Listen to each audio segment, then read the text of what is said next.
여러분, 오늘 말씀의 제목이 뭐죠? 네, 돌탕집탕입니다.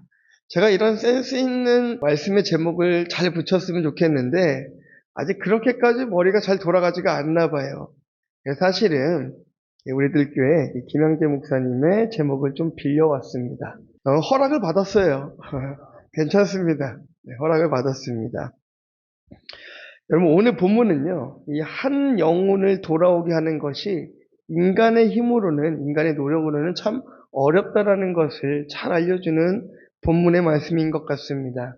우리가 집에서 어떤 축제를 열고 잔치를 여는데 병든 자들, 그리고 힘든 자들, 어려운 자들을 청하는 것은 생각보다 쉽지 않은 것 같아요. 여러분, 제가 5주간 양육을 마쳤습니다. 서울에 매주 올라가서 우리들 교회 가서 탱크 양육을 받고 왔는데요. 세미나 기간까지 합치면 약 7주 정도 되는 시간이었던 것 같습니다. 그런데 이 7주간의 시간 동안에 이 세미나와 양육을 통하여서 제가 느낄 수 있었고 배울 수 있었던 것은, 그리고 적용해 볼 수 있었던 것은요, 우리는 100% 죄인이라는 사실이었던 것이에요. 이걸 우리가 다 알고는 있습니다. 나는 100% 죄인이야, 모태로부터 죄인이라는 사실을 알고는 있는데 실상 우리의 삶으로 돌아가 보면 내가 죄인이라는 사실을 잊고 살아가는 것이에요. 그래서 내 죄보다 내 남편의 죄가 더 커 보이고 내 죄보다 내 아내의 죄가 더 커 보이는 것이 우리들의 생각이고 한계라는 것이죠.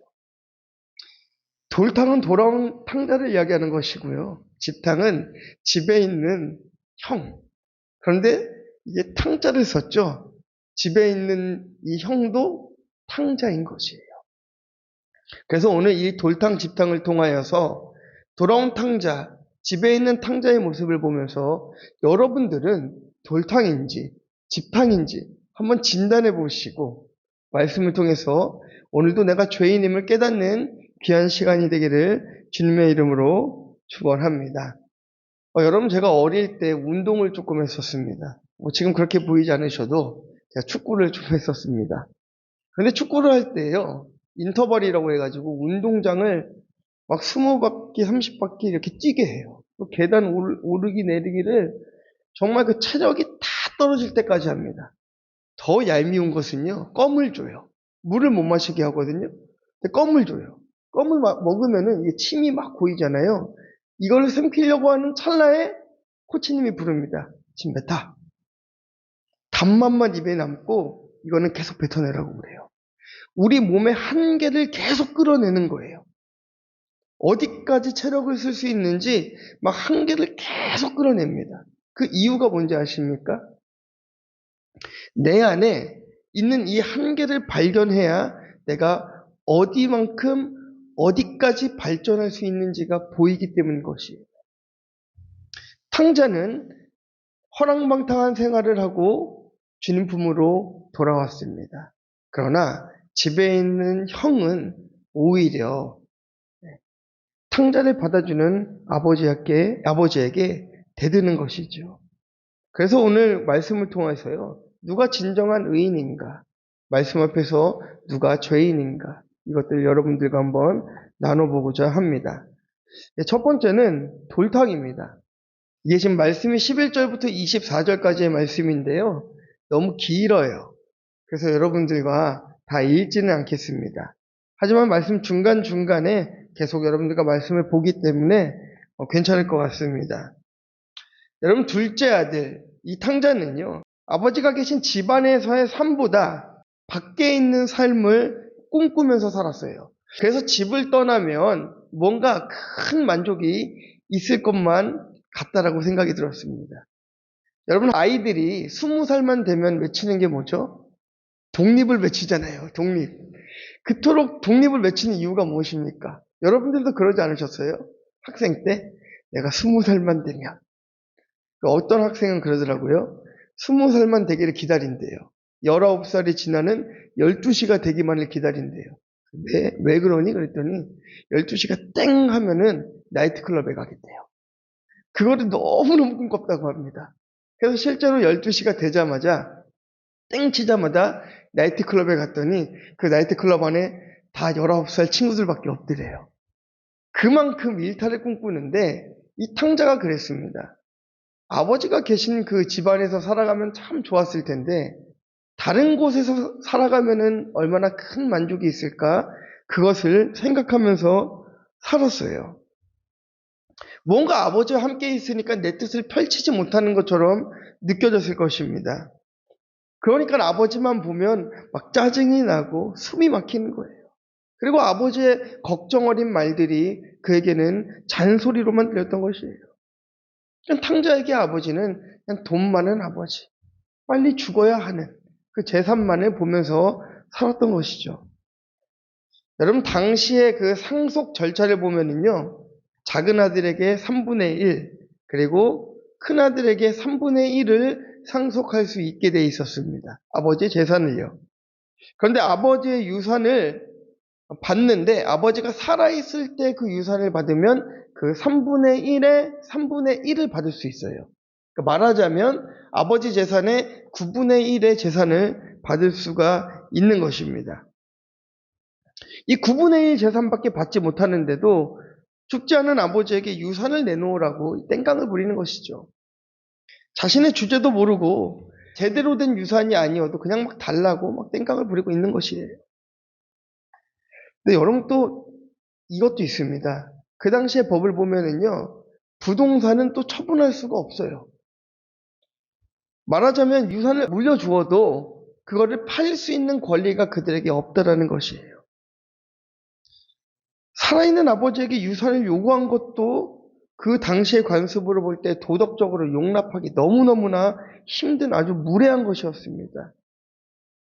그리고 이 문제는요, 다만 그 가정에서만의 문제가 아니라 공동체 안에서도 문제가 됩니다.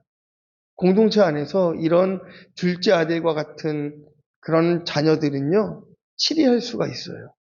돌을 던질 수도 있고요, 매질을 할 수도 있습니다. 더 무서운 것은요, 그렇게 탕자가 집을 나가잖아요. 그 아들을 죽은 아들로 여기고 마을에서는 장례까지 치를 수 있어요. 그렇게 무시무시한 치리가 기다리고 있음에도 불구하고 아버지에게 재산을 요구합니다.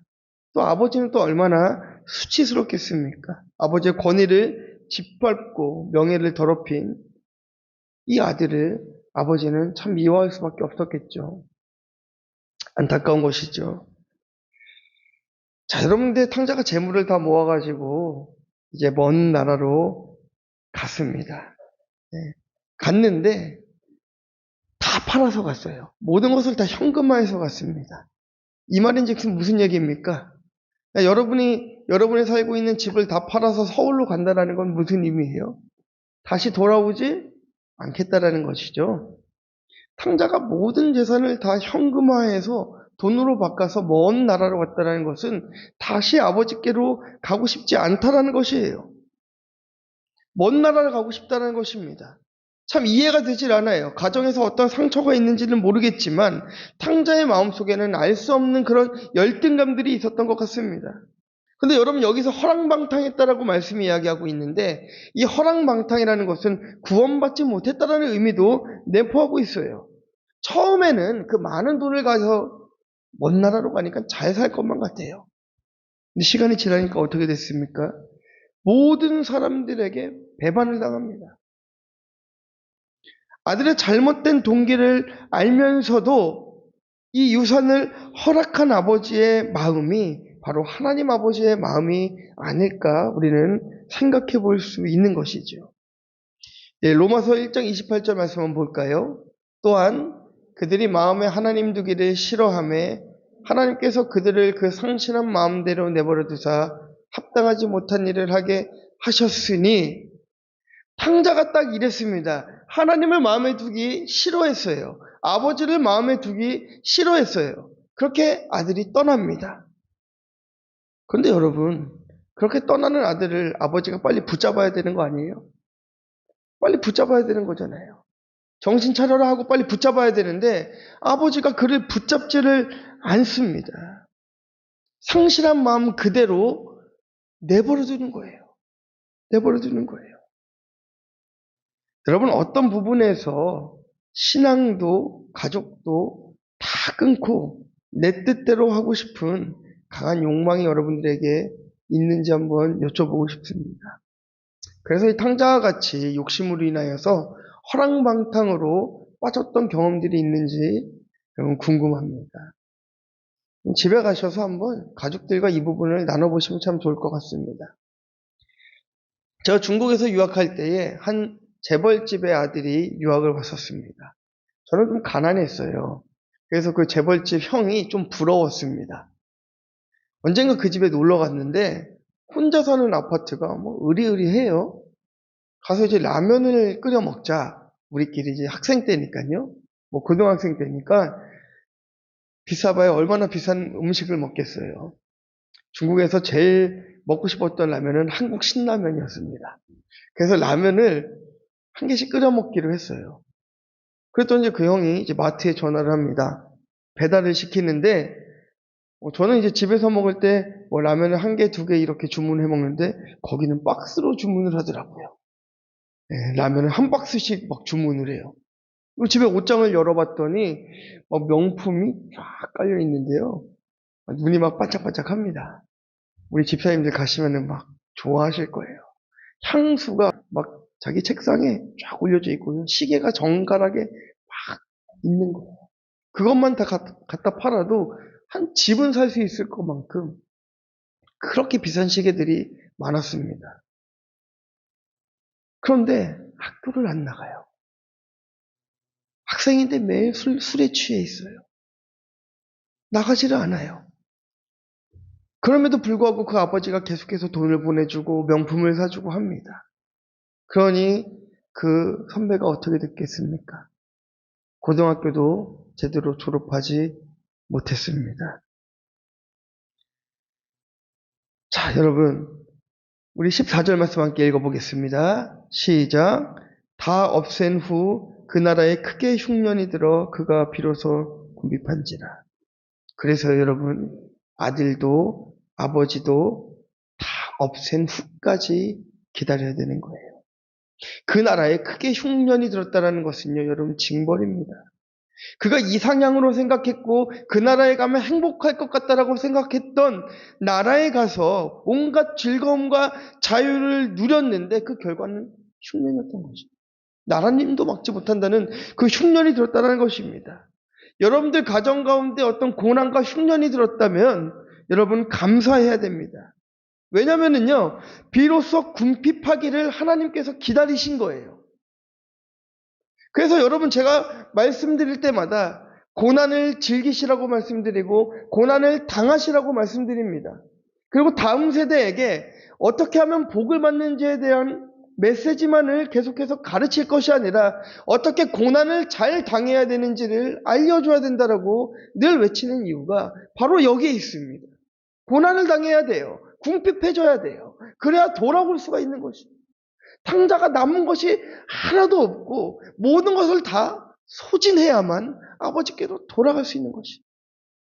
그렇기 때문에 여러분들 가정 가운데 흉년이 들고 고난을 당하고 있고 자녀들이 탈선을 하고 일이 잘 풀리지 않는다면 그것은 하나님의 은혜입니다. 여러분들이 주님께 돌아올 수 있는 하나님의 은혜라는 것이에요. 이런 말 있지 않습니까, 여러분? 눈물 젖은 빵을 먹어보지 않고는 인생을 논할 수 없다라고 얘기하지 않습니까? 고난은 여러분들에게 유익한 것이에요.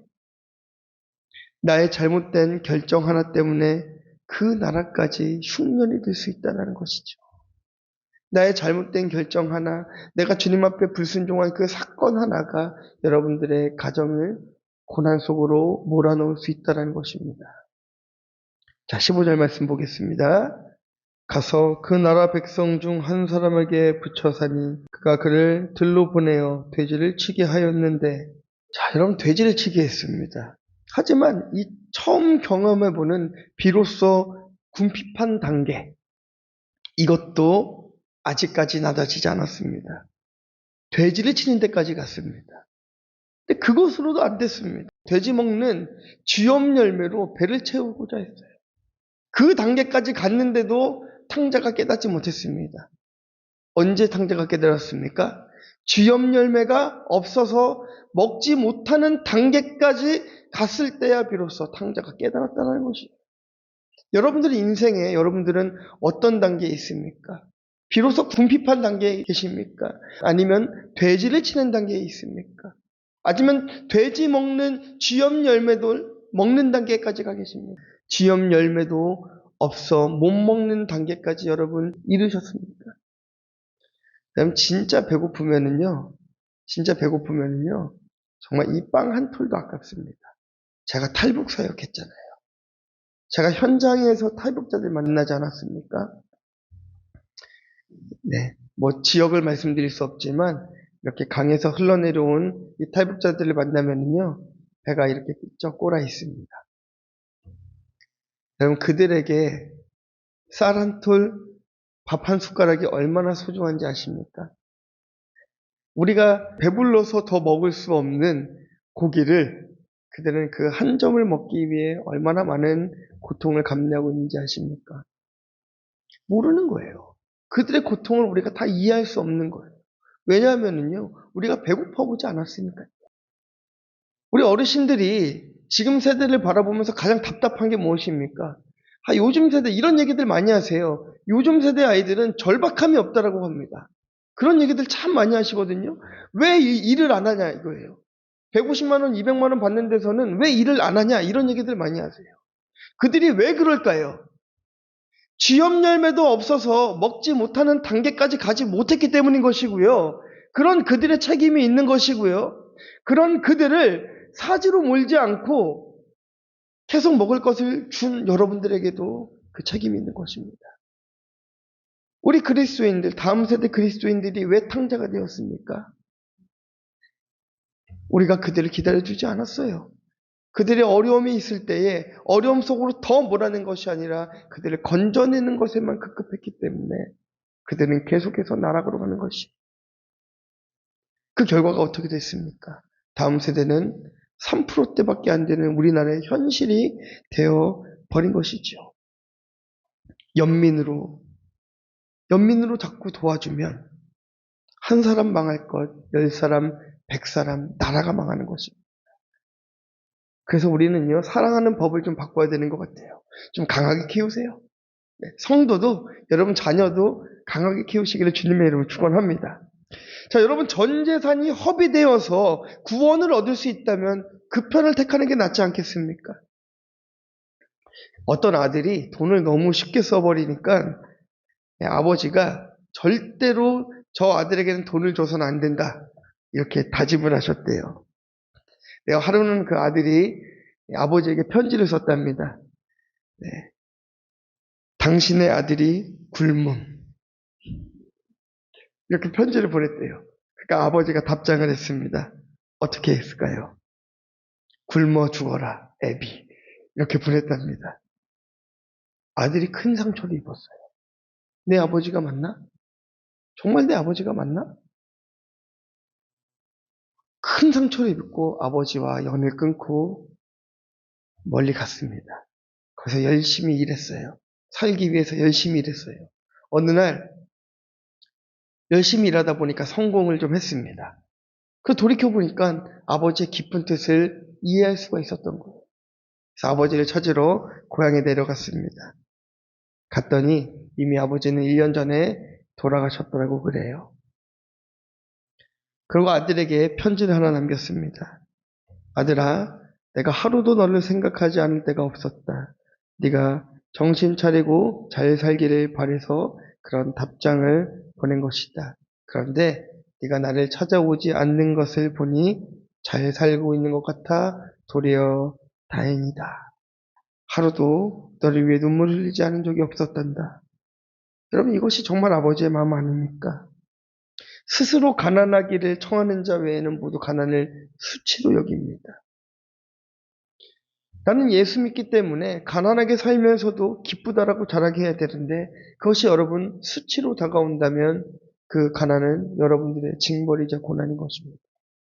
그런데 그 가난으로 인하여서 내가 하나님을 기뻐할 수 있다면 그것은 축복인 것이지요. 여러분, 그래서 우리가 스스로 돌이킬 때까지 하나님께서 기다리시기에 우리의 고난이 끝나지 않는 것입니다. 참 안타까워요. 저도 그 고난들이 끝났으면 좋겠어요. 여러분들이 겪고 있는 그 어려움들이 끝났으면 좋겠습니다. 그러나 저는 여러분 그렇게 기도하지 않습니다. 여러분들의 고난이 끝나기 위해 기도하지 않습니다. 하나님 그 고난을 통하여서 우리 집사님이 우리 권사님들이 돌아올 수 있다면 하나님 끝까지 고난 허락해 주세요. 그리고 돌아올 수 있도록 도와주세요. 기도합니다. 제가 좀 미우신가요? 하지만 여러분 그게 여러분을 사랑하는 방법이에요. 그리고 하나님께서 여러분들을 끌고 가시는 방법인 것입니다.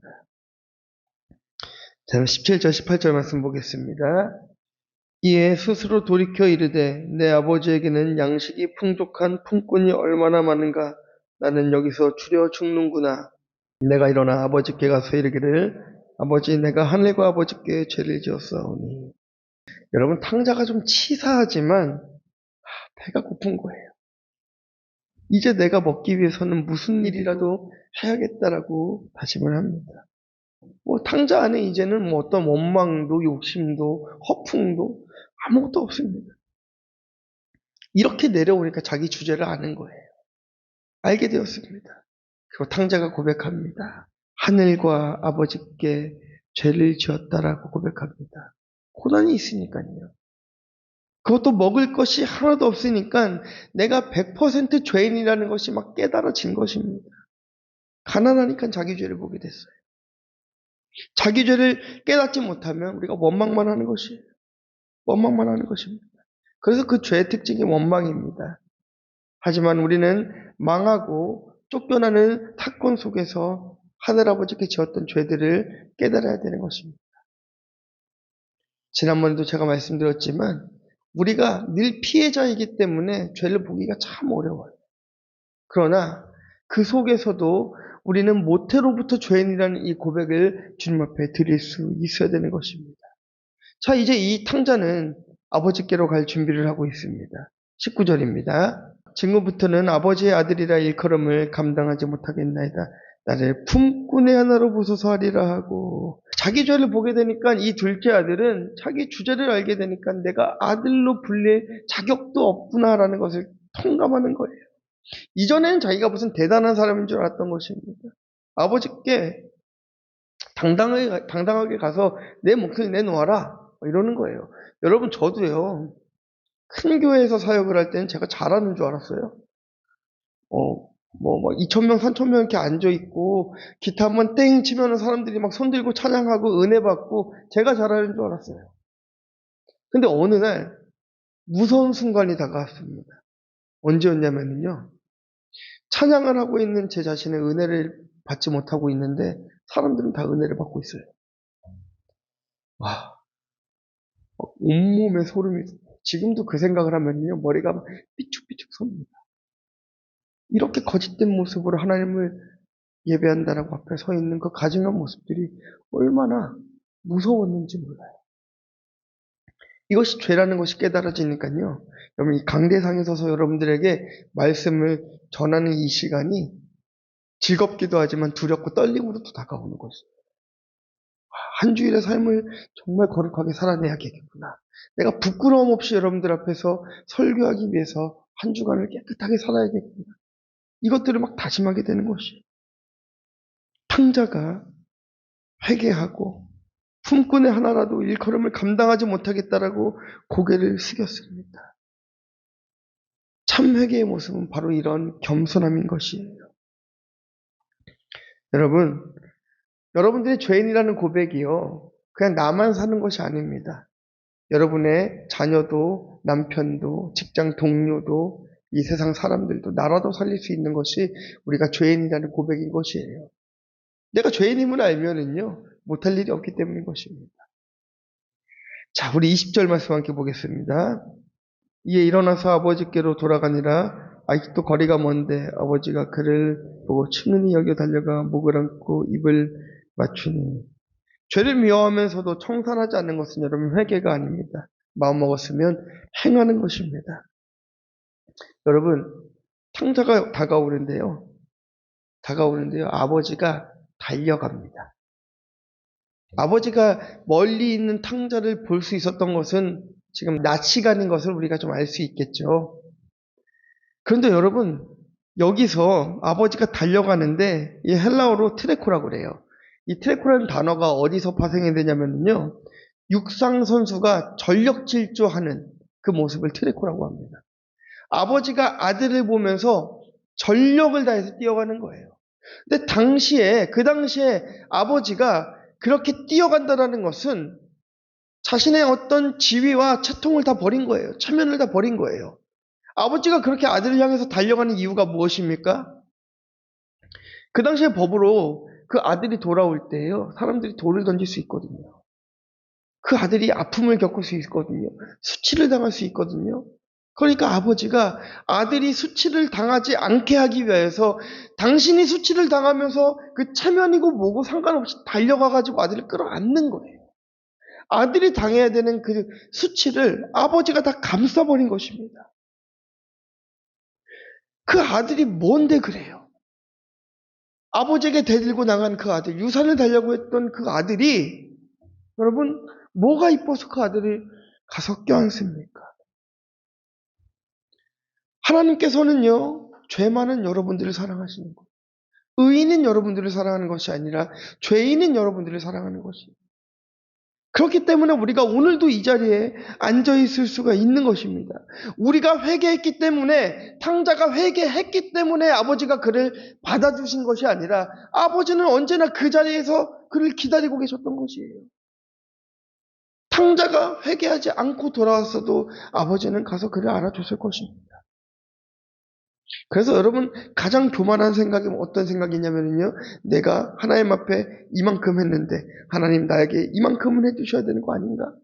이 생각이야말로 정말 교만하고 어리석은 생각인 것입니다. 자, 여러분, 21절부터 24절까지 말씀 보겠습니다. 자, 아들이 이르되 아버지, 내가 하늘과 아버지께 죄를 지었사오니 지금부터는 아버지 아들이라 일컬음을 감당하지 못하겠나이다. 아버지는 종들에게 이르되 제일 좋은 옷을 내어다가 입히고 손에 가락지를 끼우고 발에 신을 신기라. 그리고 살찐 송아지를 끌어다가 잡으라. 우리가 먹고 즐기자. 이내 아들은 죽었다가 다시 살아났으며 내가 잃었다가 다시 얻었노라 하니 그들이 즐거워하더라. 여러분, 둘째 아들은 마음속으로 회개한 것을 아버지께 입으로 시인합니다. 그런데 집에 돌아와서 알게 된 것은요, 아무것도 자기를 아버지의 사랑에서 끊을 수가 없다는 거예요. 집에 돌아온 탕자에게 아버지가 어떻게 해줍니까? 제일 좋은 옷을 입혀줍니다. 아들의 신분을 회복시켜줘요. 주인으로서 권위를 갖는 상징인 인장반지 가락을 손에 껴줍니다. 종이 아니라 아버지의 자녀로서의 신분으로 회복시켜주는 거예요. 그리고 잔치를 베풀어줍니다. 탕자야, 넌 이렇게 살아야 될 아이가 아니잖아요. 너는 내 자녀야. 내 자녀답게 내 안에서 나와 함께 살아가자. 재산을 허비한 탕자이지만 그에게 옷을 입히고 반지를 끼우고 신을 신기는 그 아버지의 모습. 그것이 바로 우리가 오늘 기억해야 되는 하나님의 모습인 것입니다. 죄인을 향한 하나님의 사랑은 어찌 보면 낭비하는 것 같이 보일 때도 있어요. 어떻게 나 같은 죄인에게 이렇게 무한한 사랑을 베풀어 주실까? 그 사랑을 낭비하는 것 같이 느껴질 때도 있습니다. 그러나 그것이 하나님의 사랑인 것을 우리가 깨달아야 되는 것입니다. 나를 축복하시는 하나님을 신뢰하고 진정한 회개에 이르면 하나님께서는 멀리 간 여러분들도 받아주실 것입니다. 자, 두 번째는 집탕입니다. 집에 있는 탕자예요. 여러분 사실은요, 집 나간 탕자보다 더 문제는 집에 있는 탕자입니다. 25절 말씀 함께 보도록 하겠습니다. 마다들은 밭에 있다가 돌아와 집에 가까이 왔을 때 풍악과 춤추는 소리를 듣고. 자, 여러분 둘째 아들 표현을 보면은요, 내 아버지의 집에 품꾼이 많은데 동생보다 많이 받은 맏아들. 얼마나 노력하면서 살았습니까? 세상 속에서 온갖 노력은 다 하고 살았습니다. 성실하게 살았습니다. 자기 열심으로 얼마나 열심히 살았어요. 그러니까 노력하지 않는 사람들을 보면 이해가 되지 않는 거예요. 아버지로부터 받은 유산도 많기 때문에 뭐 물질의 걱정도 없습니다. 그렇죠. 그런데도 매일매일 밭에 나가서 일을 해요. 하다 이제 일을 마치고 고된 몸을 이끌고 집으로 돌아가는데 어떤 소리가 들리는 거예요. 막 풍류와 춤추는 소리가 막 들립니다. 자, 그래서 26절에 보니까 한 종을 불러 이 무슨 일인가 물어봅니다. 근데 여러분 여기서 한 가지 이상한 점이 있죠. 아버지에게 가서 직접 묻지 않고 종에게 묻습니다. 종에게. 아버지에게 가까이 가지 못하는 거예요. 자, 27절 말씀 보니까요. 종이 이야기합니다. 당신의 동생이 돌아왔음에 당신의 아버지가 건강한 그를 다시 맞아들이게 되므로 살찐 송아지를 잡았나이다 하니, 도리어 종이 작은 아들을 염려했던 그 아버지의 마음을 맏아들보다 더 잘 알고 있어요. 아버지도 맏아들이 함께 즐겨줄 것을 기대했을 텐데 이 맏아들은 분노하기 시작합니다. 아버지가 무책임한 행동을 하고 재산을 탕비하고 온 이 탕자를 받아준 것이 못마땅한 것이에요. 분노가 쌓이는 거예요. 분노가 쌓이는 거예요. 그런데 이 둘째 아들 말고요, 맏아들이 아버지께 이야기하잖아요. 내가 아버지를 얼마나 섬겼는데, 아버지를 얼마나 섬겼는데. 그런데 여기서 섬기다라는 말이 둘리오, 종이라는 거예요. 아버지에게 내가 종으로서 얼마나 섬겼는지 아십니까? 라는 거예요. 이게 말이 됩니까? 여러분들은 여러분들의 자녀가 여러분들의 종으로 살아가길 원하세요? 자녀로 살길 원하세요? 당연히 자녀로 살길 원하시는 거 아니겠습니까? 이 아버지도 이 맏아들이 아들로서 살아가길 원하는데 이 아들은 종으로서 자기를 자꾸 이야기하는 거예요. 하나님께서는 우리들에게 내가 너를 사랑한다 이렇게 말합니다. 사랑해라고 말하면 여러분 어떻게 대답해야 됩니까? 저도 사랑해요? 저도요? 미투? 막 이렇게 고백해야겠죠. 그런데 이 아들은 아버지가 아들아 내가 너를 사랑한다 고백하니까 네 충성할게요 이러는 거예요. 아버지가 내가 너를 사랑한다 네 더 열심히 일할게요. 아버지의 마음을 모르는 거예요. 아버지의 마음을 모르는 거예요. 그 다음에 그 분노 섞인 말로 아버지를 부릅니다. 아버지. 그런데 여러분 이 원어로 보면은요, 헬라어로 보면 아버지를 부를 때요, 룩 이렇게 룩 이게 무슨 말이냐면요, 이봐요, 저기요. 맏아들이 아버지를 향해서 이봐요, 저기요 이렇게 이야기하고 있는 거예요.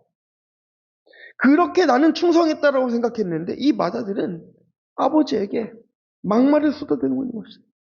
아버지를 존경한 것이 아니라 아버지가 가지고 있는 돈을 존경하고 눈치를 보며 살았던 것이에요. 여러분 그런데요. 이 집에 있는 탕자의 모습이 교회 안에 있는 우리들의 모습과 너무 닮았습니다. 너무 닮았습니다. 10년 기도하고 응답 안 되면 하나님 원망합니다. 언제 하나님이 10년 기도하라고 시키셨습니까? 내 기도가 응답되지 않으면 분노합니다. 언제 모든 기도에 하나님이 응답해 주신다라고 말씀하셨어요? 그 뜻에 합당한 기도를 응답해 주신다고 말씀하셨죠. 분노하는 거예요. 집탐 같은 모습들을 우리가 하고 교회 안에서 살아가는 거예요.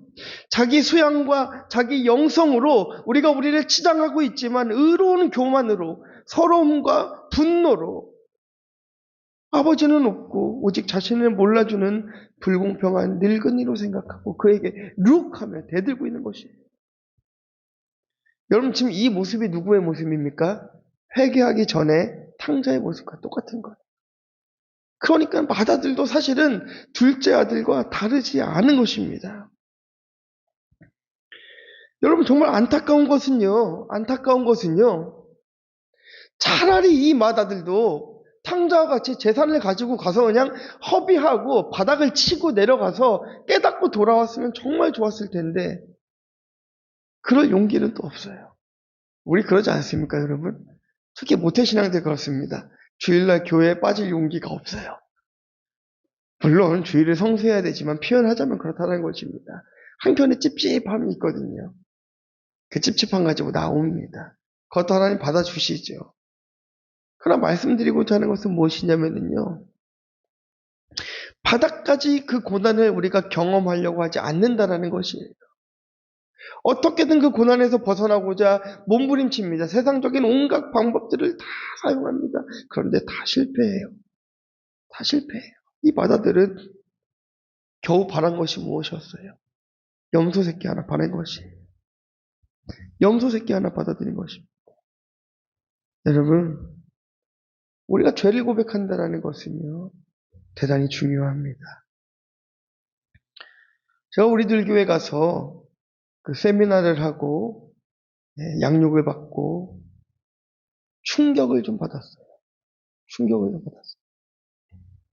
많은 세미나들 다녀봤거든요. 그런데 받지 못한 한 충격을 받았는데 무엇이었냐면요. 정말 100% 자기가 죄인이라는 것을 깨달았어요. 그분들은. 그래서 교회 안에 다툼이 생기지 않습니다. 나도 죄인이니까요. 죄인이 죄인 보고 뭐라고 할 수는 없잖아요. 그러니까 뭐라고 하지 못하는 거예요. 그래서 큐티를 하면서 날마다 말씀으로 인도받습니다. 그래서 제가 여러분들에게 우리도 큐티해야 됩니다. 우리도 큐티 목회를 해야 됩니다라고 이야기하는 이유가 거기에 있는 거예요. 뭐 대단한 게 아니에요. 무슨 프로그램이 아니고 말씀을 보면서 그 말씀이 나를 어떻게 끌고 가는지를 우리가 한번 살아보자라는 것이에요. 여러분 말씀을 보면서 그 깨닫는 말씀과 내가 적용한 말씀과 또 내가 이 말씀을 보면서 하루하루 말씀을 보면서 이 말씀이 나를 어떻게 끌고 가고 있는지를 여러분 삶으로 한번 증명해 보자라는 것이에요. 내가 죄인임을 깨닫고 고백했을 때에 하나님 나를 어떻게 치료해 주시는지 그 고난으로부터 환난으로부터 어려움으로부터 어떻게 건져내어 주시는지를 목사님의 말씀을 통해서만 듣지 마시고 여러분들의 삶으로 그것을 한번 증명해 보자는 것입니다. 어떻게 해요? 말씀을 보면서 큐티하면서 죄를 보면서 그렇게 해보자라는 거예요. 자 여러분 이제 공은 여러분들에게 넘어왔습니다. 우리는 죄를 지어서 죄인이 아니라 애초부터 죄인인 것이에요. 태초로부터 죄인인 것입니다. 다윗이 고백하지 않습니까? 내가 모태로부터 죄인이다라고 고백하지 않습니까? 여러분은 돌탕입니까? 집탕입니까? 저는 집탕에 가까운 것 같습니다. 좀 집탕에 가까운 것 같아요. 집탕에 가까워서 이 돌탕을 보면 참지를 못하는 것 같아요. 막 정죄하고 싶은 마음이 마음에서부터 우러나옵니다.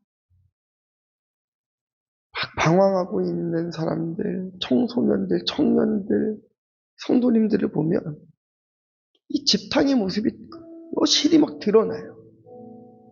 그를 어떻게 하면 품어줄 수 있을까, 사랑할 수 있을까를 제가 고민하는 것이 아니라 그들을 정죄하기 바쁘더라니까요. 어떻게 살았길래 저 지경까지 가는 것이지? 그걸 정죄하고 있더라고요. 그 모습을 보면서 하나님 앞에 정말 회개했습니다. 내가 하나님의 마음을 안다라고 이야기하면서 의로운 교만이 가득 차가지고 사람들의 판단하고 무시하는 것들을 바라볼 때에 나도 죄인이구나. 나도 모태로부터 죄인이구나. 이것을 깨닫게 되었어요. 그 여러분들 앞에 수치스럽지만 이것들을 드러내고 고백하지 않습니까? 여러분, 망합시다. 제대로 망해봅시다. 끝까지 망해봅시다. 끝까지 고난당해서 하나님이 주시는 그 놀라운 축복을 한번 누려봤으면 좋겠습니다. 집탕이 되어서 정죄하고 내 오름으로 가득 차서 무시하고 이런 삶을 살아갈 것이 아니라 아버지의 마음을 알았으면 좋겠어요. 아버지가 사랑한다 말하면 나도 사랑한다 고백했으면 좋겠습니다. 아버지가 내 일 좀 해줘라 하면 충성하겠습니다. 이렇게 얘기했으면 좋겠어요. 사랑한다라고 얘기했는데 충성한다라고 동문서답하지 않았으면 좋겠어요. 하나님의 마음을 알아야 그 대답을 할 수 있지 않겠습니까? 아버지를 잊고 지내지 않으십니까? 아버지께 돌아오는 회복의 시간을 이제는 보내시기를 주님의 이름으로 축원합니다. 말씀을 맺겠습니다. 여러분, 돌탕이나 집탕이나 예수 없는 삶이 죽은 인생인 거예요. 부자나 거지나 예수 없으면 똑같은 거예요. 모범생이나 문제아나 예수 없으면 똑같은 거예요. 이 자리에 앉아있는 우리들이나 저기 죄 지어가지고 교도소에 앉아있는 그 분들이나 예수 없으면 똑같은 죄인인 것입니다. 평가하고 나누지 마시기를 주님의 이름으로 축원합니다. 그러므로 우리가 죄인인 것을 깨닫고 돌탕이든 집탕이든 주님 앞에 온전히 돌아오시는 여러분들 되기를 주님의 이름으로 축원합니다. 이 시간 함께 기도하기 원합니다. 여러분들이 돌탕인지 집탕인지 주님 앞에 물으시길 바라요. 하나님, 무엇보다 의로운 교만으로 가득 찬 하나님, 그런 사람이 되지 않게 하여 주시고 탕자를 비난하고 비판하는 자리에 있지 않게 하여 주시고 오직 아버지의 말씀에 순종하는 주의 자녀 되게 해달라고 다 같이 한번 기도하도록 하겠습니다.